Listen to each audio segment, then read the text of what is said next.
ternyata filsafat itu mendahului sains. Kita berbicara tentang atom, itu tidak ujuk-ujuk sains langsung langsung mendapatkan tempatnya. Ternyata memang secara urutan keilmuan, di kimia itu filsafat mendahului sains, bahwa akar kimia yang salah satu yang paling basic, yakni teori tentang atom, itu didahului oleh sebuah pikiran-pikiran filosofis.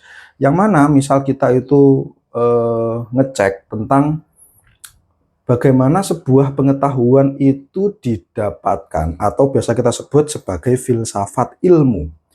Kita akan tahu bahwa pengetahuan filsafat itu didasari pada pikiran-pikiran yang realistis, masuk akal.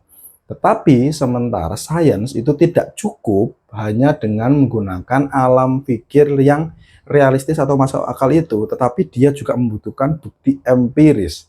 Jadi yang membedakan paling jelas antara buah pikir filsafat dengan buah pikir sains adalah adanya unsur empirisme di situ. Kalau misalnya melihat di sini, kita bisa tahu bahwa alam pikir filsafat itu sesuatu yang lebih luas karena empirisme itu terbatas.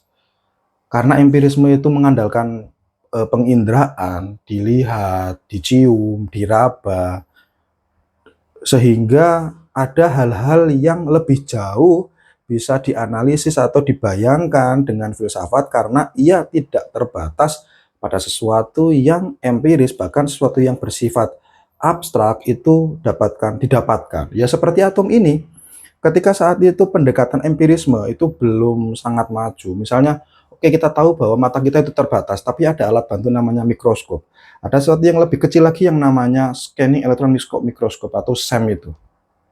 Ketika itu belum ada, Demokritus menggunakan pendekatan filosofis.